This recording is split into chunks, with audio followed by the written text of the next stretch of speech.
Okay. We're on. On this episode of Eat the Rich. Eat the rich. What a wild ride.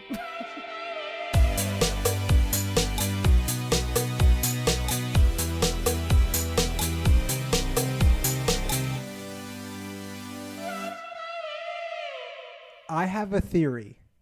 Should we introduce the film? Yeah. The film is Mountainhead. Here's my theory. It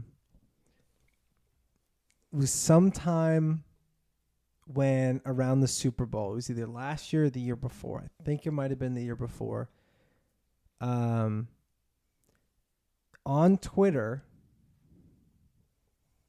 there were these AI generated images of Taylor Swift specifically that were like really vulgar and gross and somehow related to the Kansas City Chiefs.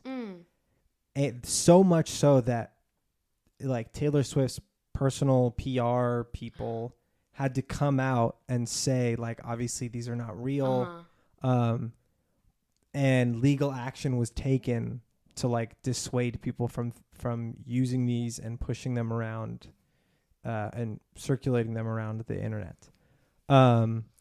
My theory is that this movie was written somewhat after that, and in the vein of the past election with a lot of tech moguls, billionaires, and rich company leaders being involved in government agencies. That's my theory. That specific incident might have been part of it. Okay, that might have been what triggered it all. Yeah, that's what I had said to you halfway through the movie. That I had a theory on when this was. Because you asked me, you were like, this feels like a movie that was written and filmed like so quickly yesterday. I feel like they just wrote it. Yeah. And if you watch it, and I mean this kindly, it does feel rushed. Like the process of it all, like it's all filmed in one location, which I'm sure costs a lot of money, but other than the location, this seemed like a relatively more cheap, quick film. Yeah, I mean, cheap in some ways. I mean, like it'd probably be hard to get that place. Right. But other than that, it's not special effects. No, yeah. It's just nice cars and nice location. Yeah. And like it's very small cast. It's just like mainly 4 dudes. There's something about these kind of movies where that I really like, where it's 3 to 4 people all in one set location. It's over a small period of time, a weekend, a night, one night in Miami. $1 Million Quartet, I think it's called, musical about like 4 like blues and Motown artists meeting up for one recording session. It was like Elvis Presley, Johnny Cash, 2 other guys I can't remember, Billy Preston, I think. Like it's a meeting of 3 to 4 people that's like one thing. Hive mind. There's something really fun about that, where it could be a movie, could be a play. Like that would be an easy stage play. Yeah. Yeah. Yeah, I don't know. I just really like those kind of movies. You're just like a fly on the wall. Yeah, and just like it's fast paced. Like if that movie had been written with the plot line of it drawing out for months, years, that would have like. I'm good. I would have just bored. Yeah, I would have gotten bored. It is a comedy. It's funny because these characters are ridiculous. It's one of those movies that felt like just like a really long, drawn out bit. Like I was like, okay, I get it. Like I get the similarities. Like, okay, I understand who you're referring to. And so I started to get pretty bored just with a lot of their like billionaire jargon, just like I'm worth this much money and you're worth this much money. oh, you have a direct line to the president? Well, I have like a real direct line to the president. Like, Yeah. I was just like, I get what you're doing. So like, what's going to switch up? And so I was getting a little frustrated just thinking like, okay, it's all just going to be very obvious, like who they're making fun of. But then like the relationship dynamics and the conflict with Ramy's character. So Ramy Youseff is in this film, and I think he's so funny, and he's good in everything. Yeah, he's in. And I feel like he wasn't really acting that much. Like I feel like that kind of is his humor, to be like, that's really dumb. Like, do you understand why that's dumb? Or like, oh yeah, sure. Like, you want to live forever in a robot? Like, you realize it would look like this. Like, he's very, like, all of them are making all this money for being smart, I'm using air quotes, you know, being geniuses and having these specific companies and all that stuff. But his character is the one who like actually has common sense. To the point where like the three characters combined, when they, spoiler alert, plot to kill him, they're so stupid. Like, you're watching it and you forget that these are supposed to be like some of the wealthiest men in this made up. Yeah. Well, especially when they try to like kill him with the pillow or the push down the stairs thing. But like, I do think it was a really funny bit. Like, it was somebody pitched like all of these like, you know, CEOs and rich people who like are all about like coming at it with goals, target goals, and like, how do we do this efficiently, and like just like a lot of like business module talk. Yeah. How, like, what would their approach to be like, how do we kill somebody? Yeah. And just like all of the ridiculous like, well, you know, like if we take it like the Freudian approach and stuff, like they were clearly making fun of people who over intellectualize everything in their life, and that like they think like everything is a starter company. And they're like people who are all goal oriented and have no real depth to them. Yeah, and it showed, especially with the three characters who were trying to kill him, like having no regard for human lives that were being like brutally lost, when they were like seeing all these things that were happening, and they were justifying it as like, well, like, you know, at a Super Bowl on average, this many people suffer a heart attack. So like, it's really fine. Like, you're not going to stop doing Super Bowls. Like, they came up with these crazy examples to rationalize people dying. Like, and not just like, oh, a couple people, but like a ton of people being brutally killed. And we'll get into that. I get that some of it might have not been real. But then on the other hand, so it's like, okay, you don't care about human life, but then all of their goals are driven by, how can I live the longest and the most comfortable life? So it's like, they do care about life, like, but they're so selfish. Like, everyone else is dehumanized for them. Yeah. And well, yeah, and that's what was funny about the Venn character, like the actual, like the richest guy, the dude who's like sort of a psycho. And it does seem like he's pretty based on Elon Musk in like some regard, or just like kind of the worst parts of him. He like, his motivations and his like justifications keep changing. At very first, like when he releases this tram thing, it's like he's convinced that everybody likes it and everybody's on board with it, and like to a where he's like denying, like people are telling him like, oh, they don't like it, or people are pissed off, and he's like, no, like they'll understand it, they'll get it.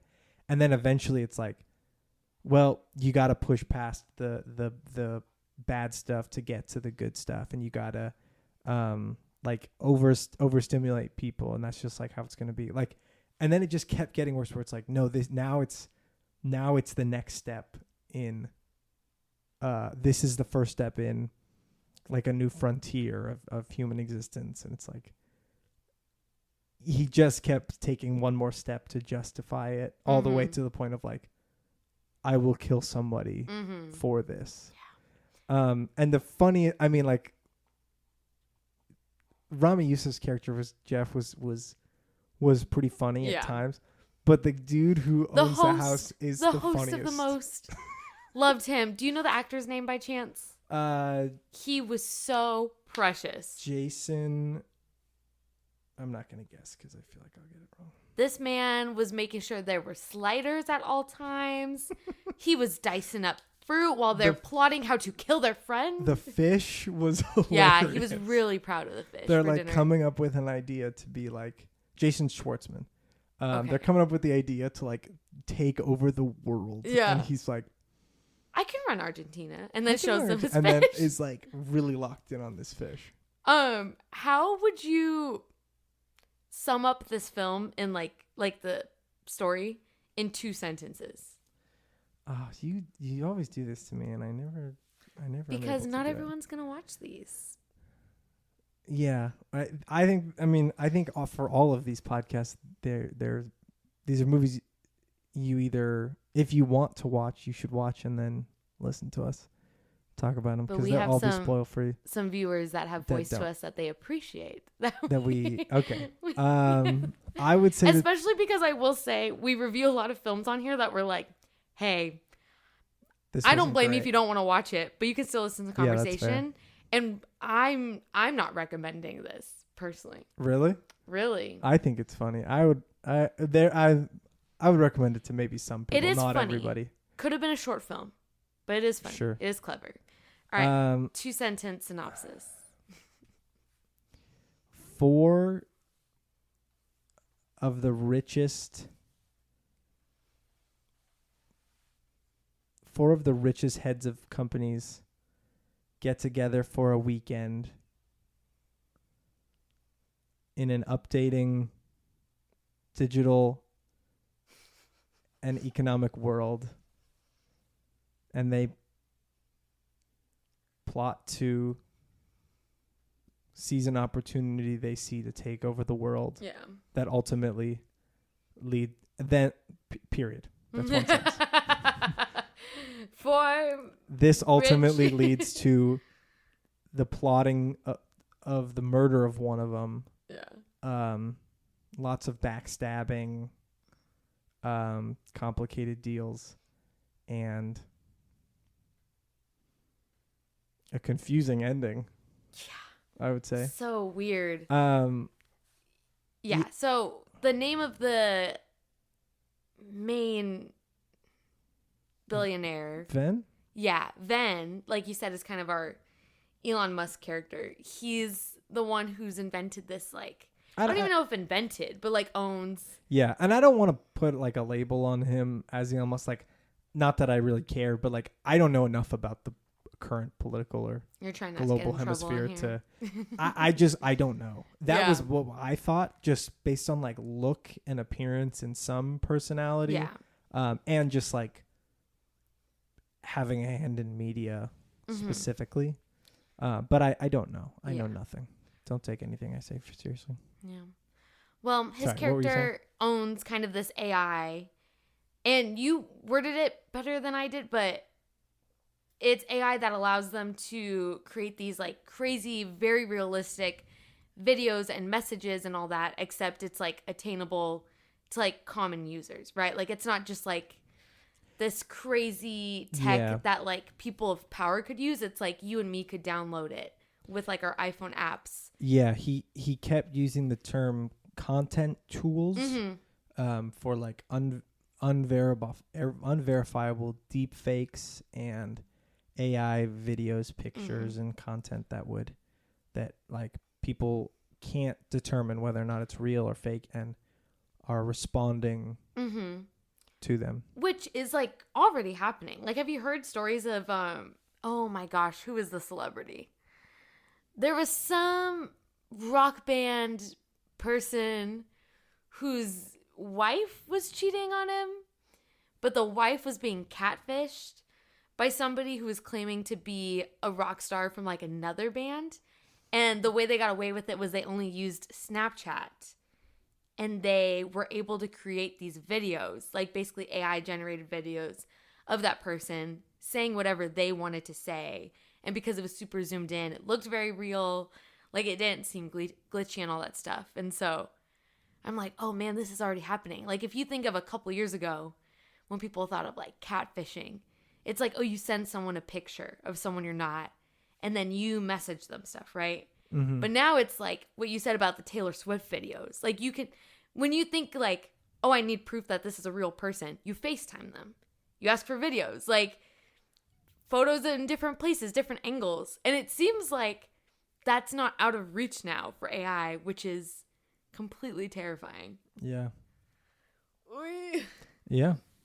This is a weird connection, but I remember working on TMZ when that Taylor Swift, that might be the only reason I remember.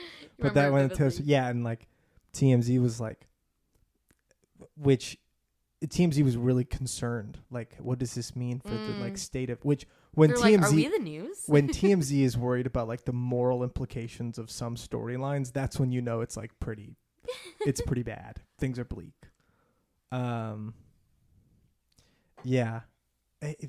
They're all just like so ridiculous, but Ramy's the best one. Jeff's you're rooting for him, and it doesn't end great. Yeah, because he seems like the only real person, for lack of a better term, and he's not perfect by any means. And I think this could have been a really well done short film, because they have these like really brief moments where you get a little bit more insight into what is actually going on in their real lives. Because the whole thing with the interactions with these guys, and this is why I think it could have been a short film.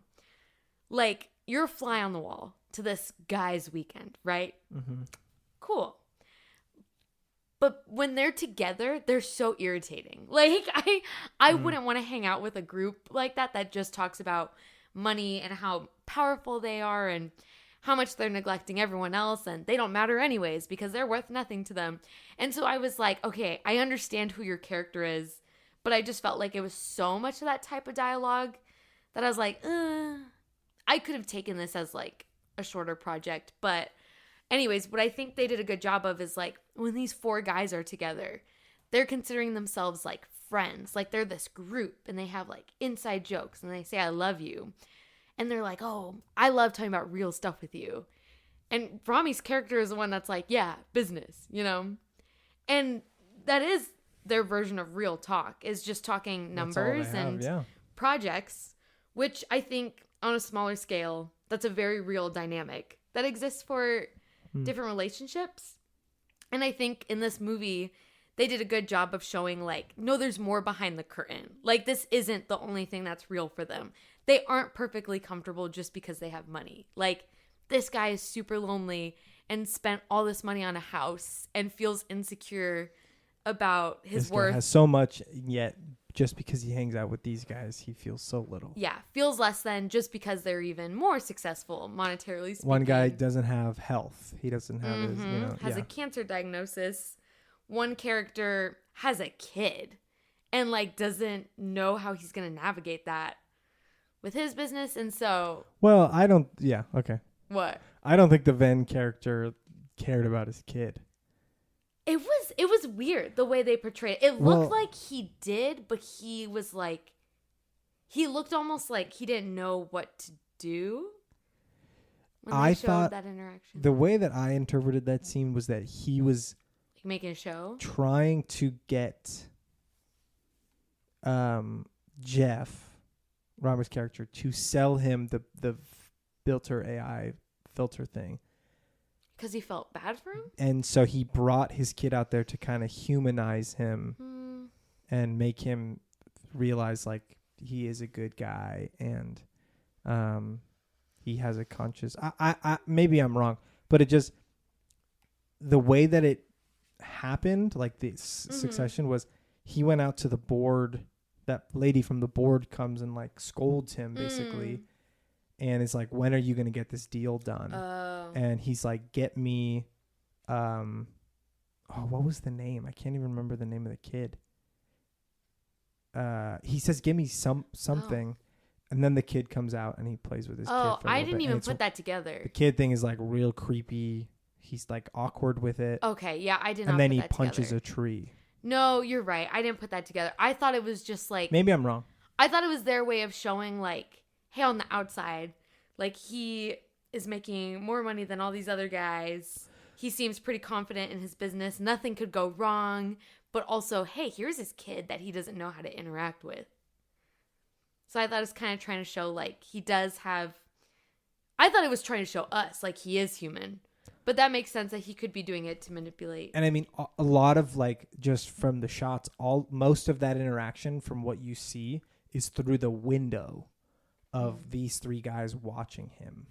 You know, it's not like, what's this up close and personal interaction? Like, you're just seeing him wander around the sidewalk. I could be wrong. I mean, that's one way to interpret it. I also think, like, the beginnings are the beginning scene, like, with when all they're these on their four way guys, to the trip, are like 4 insights into each of these guys' lives. what they're actually right. like. So, like, Steve Carell is battling this cancer diagnosis, and his own kind of hubris, ego, and hyper intelligence is getting in the way of seeing reality, which is that he's dying and he only has a couple of years to live. The Jason Schwartzman character is, like, lonely, super focused on this slow-mo app. That's all he cares about, and just wants to be accepted by and liked by these guys. And the Venn character is, like, so wrapped up and kind of immature and kind of this disassociated psychopath. And that's not a fair word. This, like, real weird tech mogul who is, like, kind of out there and eccentric, and doesn't run the company in a normal business-like way. Like, there's that scene with the van, and they're saying, like, oh, should I use 2 U's in the word, you know? And, like, surrounded by yes people and surrounded by people who aren't really helping him challenge him to run the business. The only one who has, like, a human connection, and it's little. Yeah. But the only one who, like, has a real relationship on the outside is Jeff. Yeah. Because his girlfriend is going to Ramy's a party. Character. Yeah, is going to a party in Miami where she's probably going to have sex with some dude, and he's, like, really, like, torn up about it. And like, he's the only one, like, with the conscience enough in all of this to go, this is wrong. This is bad.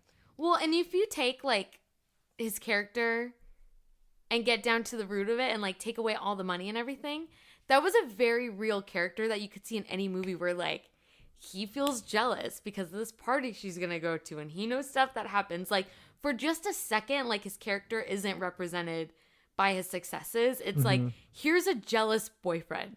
He's not perfect, but he's a real person. And then you see the way money does affect that, and he's able to just place phone calls and be like, have 2 guys on her, but make them really discreet. And so it's like, okay, like, you're a real person with real flaws, but also because you have money, you have different ways that your character is going to go about this. But the intro for Venn, the big AI guy, oh my gosh, that intro made me hate him so fast. Which it was just like a little kid with so much power. He was so irritating. Yeah, which he, like, kudos he's to him. so good at that. Yeah, that actor deserves an award for that one. Like, out of all of them, I think he probably plays that the best. And, like, just, like, the whole movie, he's like unnervingly, like, very intelligent. He made me have a physical reaction. Like, I was clenching my fist at him. So morally, like, decrepit. It was horrible. Yeah, so thank you for taking me off, sir. Yeah. Yeah. No, I mean, and again, I think on these podcasts, like, we're always trying to take the Christian lens of, like, how do we see the biblical story in this? And I don't know how much is in there, but I will say, like, I do think it ultimately it's just a movie making fun of rich people, and it's supposed to be a comedy on, like, the absurdity of power from money. But I will say, the only thing, like, in all of these guys' lives, the only thing that like money can't really solve is mortality. Mm-hmm. All of three of these guys are so focused on, and like all of them are focused on different things, but like the Steve Carell character says at one point, like, he says something to the effect of like, this will bring us heaven. Mm-hmm. And it's like, whoa, like he really like, believes this that. is the best it could be. And it really is the like, when you are probably that successful, that rich, and you have access to all that they have access to, the only thing that you are not going to get is more time. And he will still just claw his way and swipe at anything he can to get more time, even if that means killing somebody who just said like, I love you, man. Yeah. Like that scene was very like wow, these guys are monsters. Yeah. And like Ramy goes from like, hey man, like the money thing doesn't matter, I really love you. And then the next scene is Steve Carell being like, it was gross, he was emotionally manipulating me and like making a ploy. And it's like, oh yeah, that is what like such attachment to material things, right, and letting those things like the motivation control you. Well, and I was thinking, we've been listening to a lot of talks lately talking about suffering. And, you know, when you read the Gospels, like, Jesus doesn't sugarcoat suffering. Like, he's very upfront that, like, we're all going to suffer. If you're going to follow me, oh, you're definitely going to suffer. Like, he guarantees it. Yeah, it's not comfortable. It's not easy. But there's this promise, you know, for goodness and hope in him, and in the ways that God can redeem and everything. And so I'm watching this, and we are already told we are not going to have a comfortable life. And these guys are able to have life possibly as comfortable as it can get. You know, it's not going to be perfect, but they can be pretty comfortable. They don't have to do much or struggle for themselves.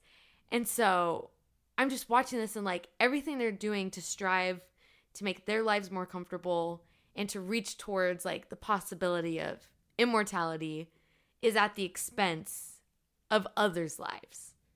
Like, oh, I want to be comfortable. I want to live forever. But these thousands of people are going to die, and that's fine because it's the means to an end. You know what I mean?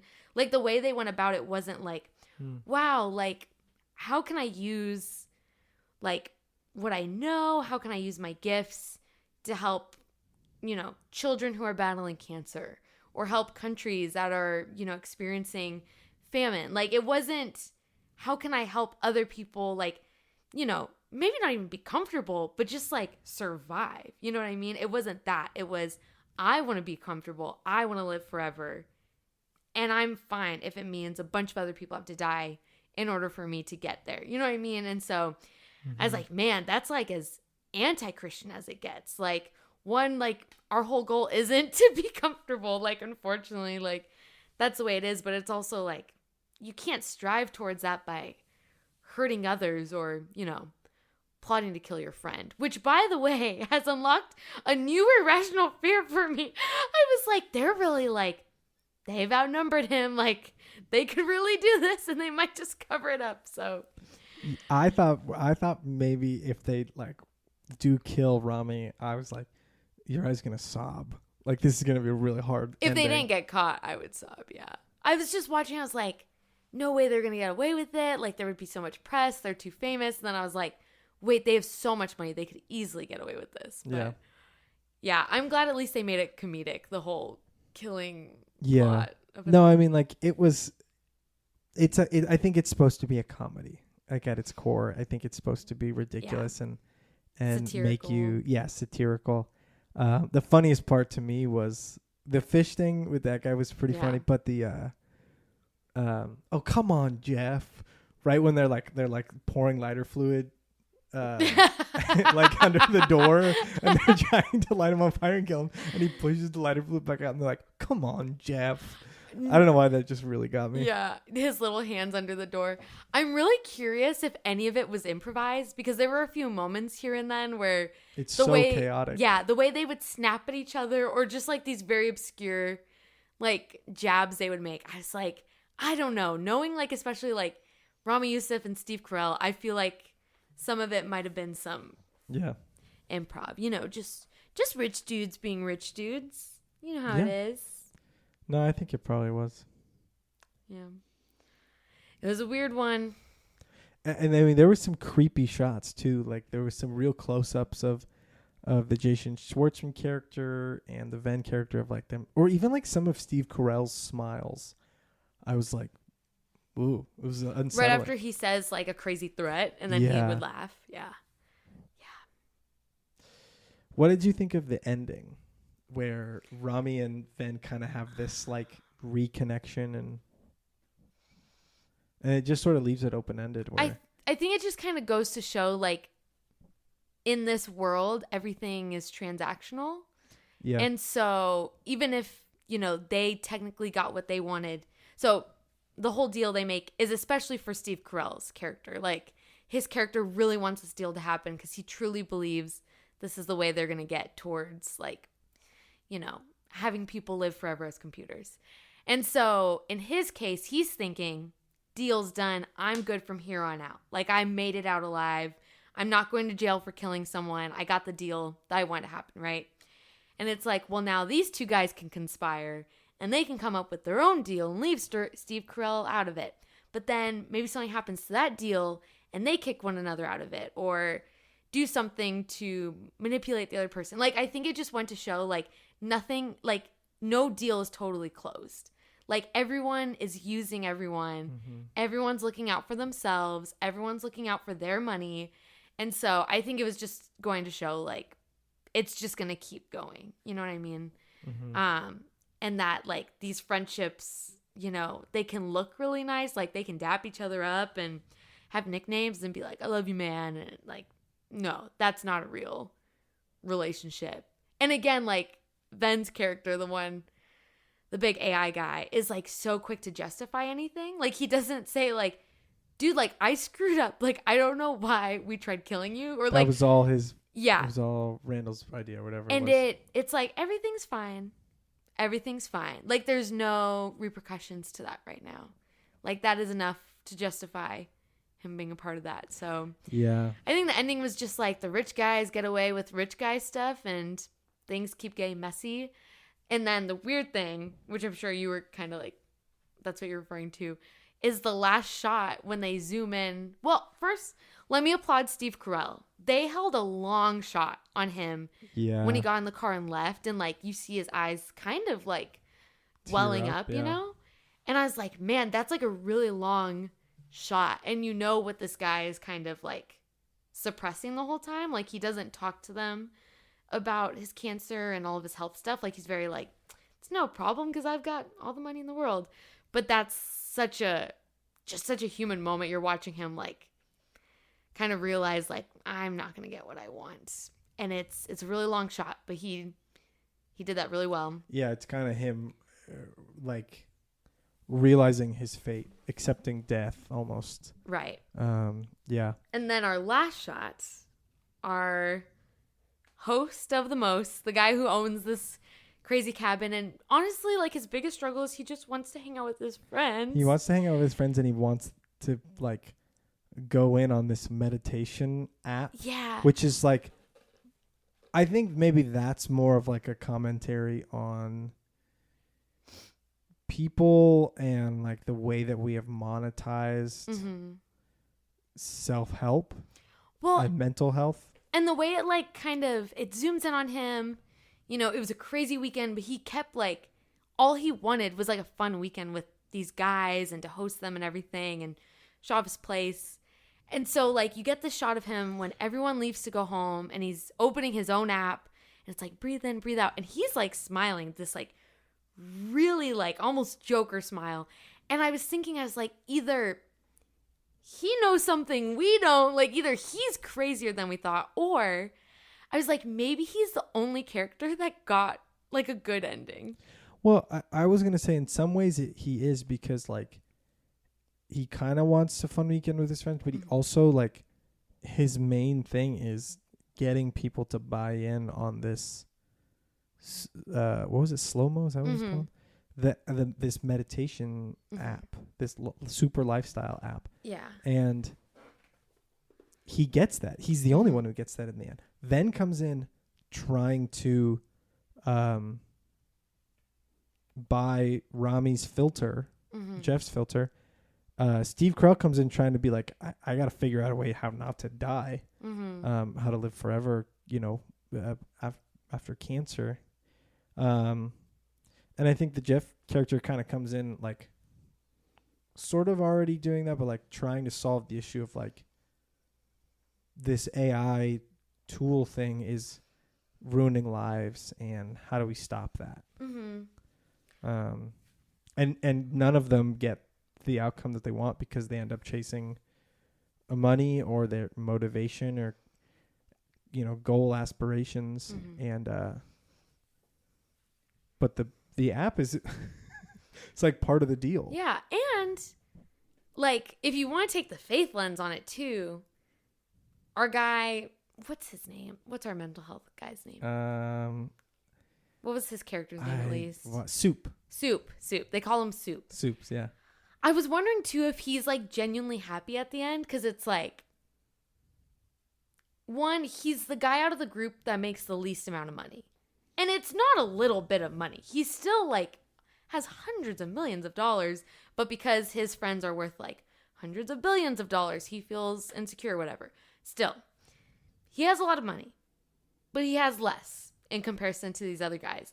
And the thing he's investing in is mental health stuff. And the thing he's investing in, I think, is going to be quicker to help people rather than this accessible AI apps, right? And so I feel like out of all of them, he's the one kind of like more invested in something that could actually sustain him. You know what I mean? Like, I feel like he's the one who kind of invested in the right thing.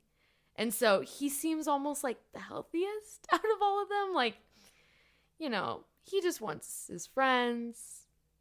They just want to keep making more and more money. I don't know. I kind of just saw it as like, maybe he won, Wow. Yeah, I never thought of that. He put his coins in the right bucket, I guess.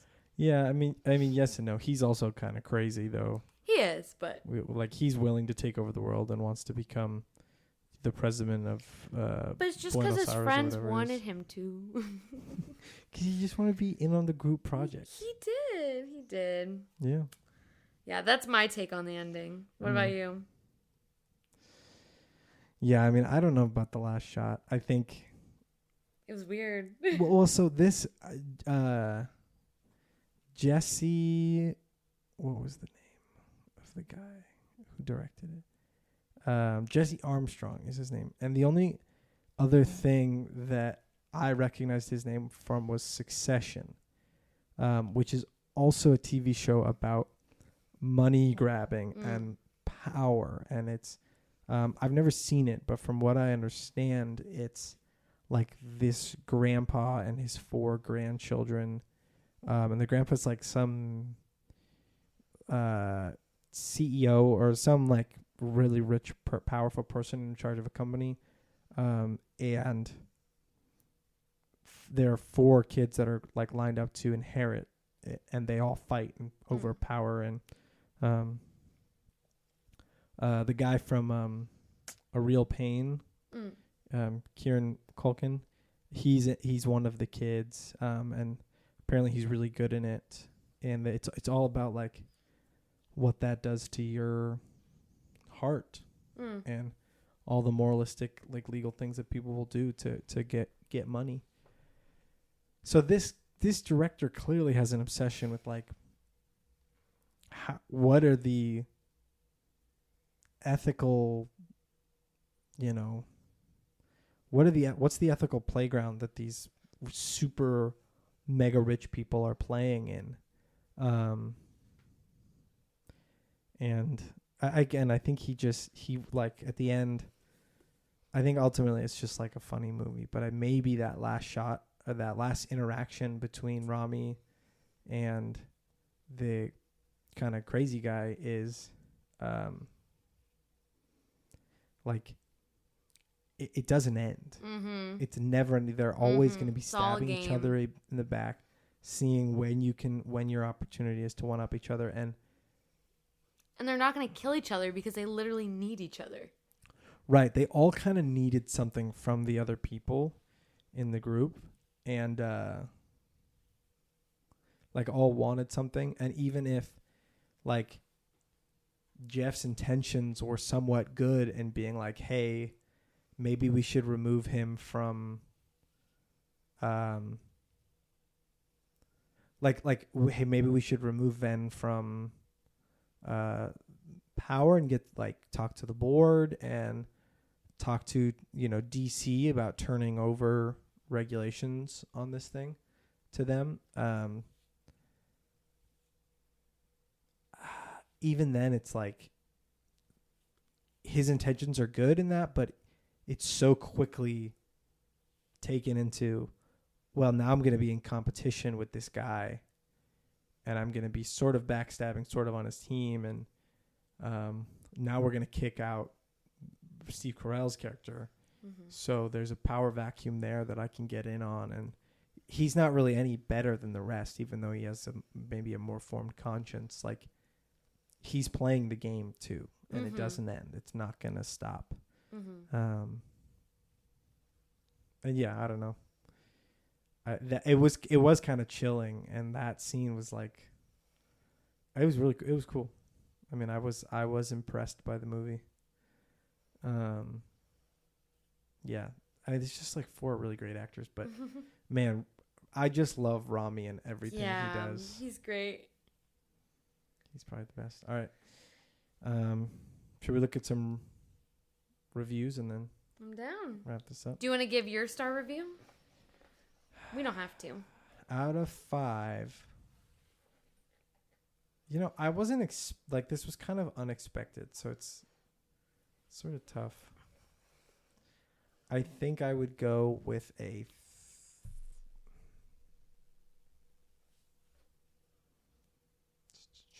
3.7.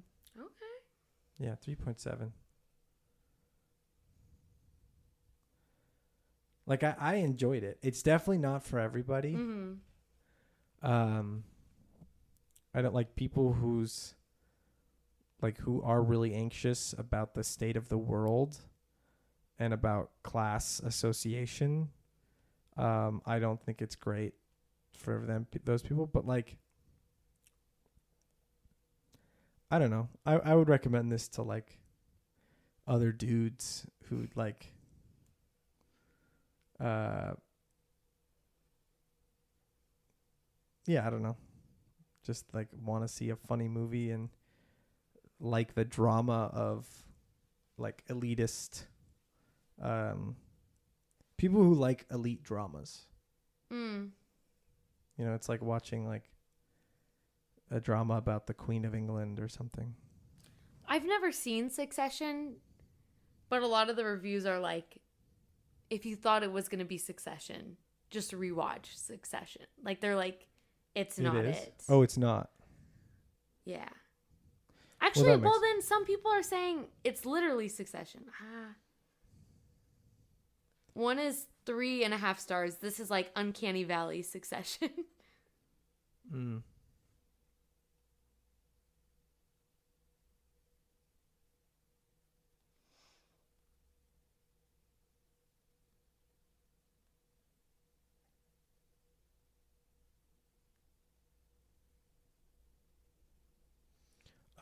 You know what would have been a good double feature with this?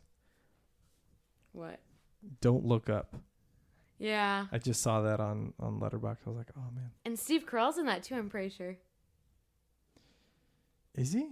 I feel like he is, but maybe I'm thinking of Anchorman. Yeah, also a great double feature.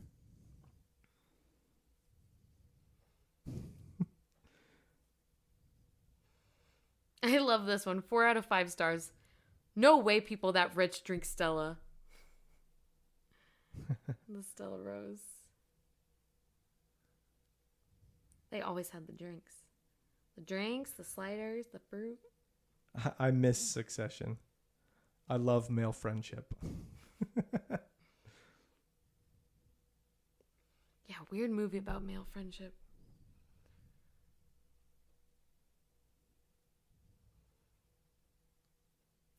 Whoa, this one is 2.5 stars. I could hear Steve Carell's Gru voice coming out at times. I think I kind of agree. That's funny.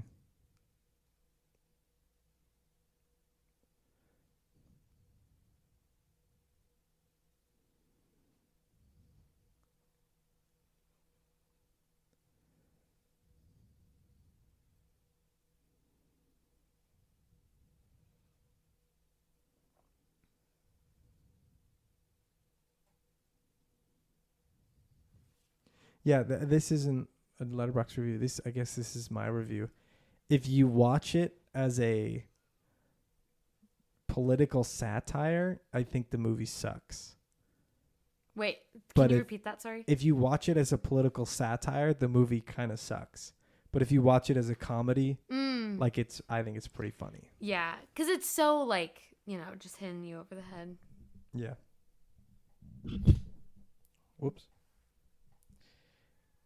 Here's one. It's like Succession if absolutely nothing happened and no one was remotely interesting. Yeah.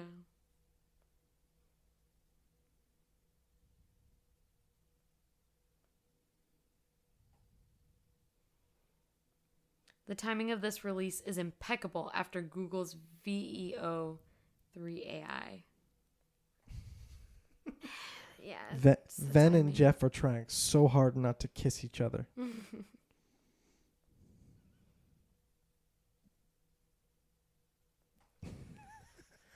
Good movie, but the best part was watching my best friend's situationship bowl with a melon. Yeah. I don't know what that means. I think I get it. I think with this one, I don't think it served best as a movie. I really, and now it makes sense. I didn't know, I thought Succession was a movie. I didn't realize it was a show. And so now that I'm putting it together, I'm like, man, like, if you cut this down and this is a pilot for a show, you roped me in, Yeah, this as a pilot would go wild. Yeah, so I think it could have been a really good, like, show. I still think it could have been a really good short film. It could have been good as a play too. It's all takes place in one sort of thing, and you can, that would make set just easier, and like, I don't know. I'm sure there are like things that would take away, but things you could add in. Yeah, like if they didn't have the whole wanting to kill Ramy Youssef's character element of it, I was pretty bored. So that's why I feel like it could have been cut down quite a bit. Yeah. Well, this relates to one. They did not have me in the first half. I'm not going to lie. Yep. That was me. This is why the male friend group only hangs out once a year. Yeah. That's good. Yep. Yeah, Succession, Diet Succession, Succession Light.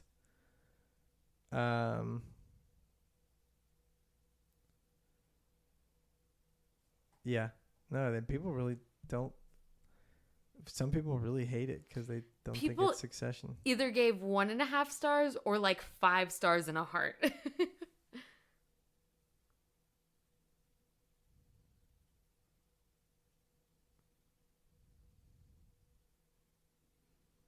Yeah, I'm sure if you've watched Succession, it's be very different. This movie made me think, God, just send the flood. Yeah. Okay. Good to know Steve Carell does yoga with Adrian. Oh, I know that one. Yeah. Yeah. That's good. That's really funny. That is really funny. All right, so mine was 3.7 and yours was? I feel wrong giving it a star review when I don't think it should be in the form of a movie. But well, what is your star review of the movie, and what would 2 your out of star 5 remove stars. me if this was truncated down to the best parts and made into a 30-minute short film? It would depend on how they did it, so that I don't know. But I'm giving it 2 out of 5 stars. 2 out of 5. Wow. I still think it was funny. It didn't need to be a movie. Wow. But it was still funny. It was satirical. It was Yeah. funny. No, It was just some chunks were really boring. Like, there were moments I'm grateful I saw, but as a whole, I'm glad I didn't see it in theaters. Yeah, that would have been a bummer to see in theaters. And this is one where the subtitles were great. Like, usually I don't like movies with subtitles, and I like to just watch it if I can. But this one I would not have been able to, even if the sound was great. Like, it just moves so fast, and it's easier to read. Yeah. I think I also can't give it a really high review because it's like, and this isn't their fault. They were trying to portray these types of characters. But, like, I was really irritated. And it was a good part on the actors. Like, the actors did great at portraying these characters. But I just felt really frustrated watching it. And I knew what they were portraying. But just, I don't know. I felt like I was in the room. And I was like, I don't enjoy being in this kind of room. Yeah. No, so I get that. it's not something I want to watch a ton of. Here's something I couldn't really understand. The Steve Carell's character, some of like the coverage of him, like some of his over the shoulders and like certain like medium shots of him were like had that like documentary style zoom, almost like The Office, where it would like it would start like a little bit wide and then come up like to a medium shot and it was like That's almost this like realism thing but I just noticed it with his character. Maybe it was with the other characters too, and I just didn't see it, but I felt like it was specifically Steve Carell's coverage where it was like this guy. Yeah, I don't know. There was something different about the way they shot him. Maybe it was just a nod at The Office. Big Office fan. Yeah, maybe you're just used to seeing him like that. But like, don't break the fourth wall. Don't break the fourth cubicle. Yeah. This has been Mountainhead. not Succession.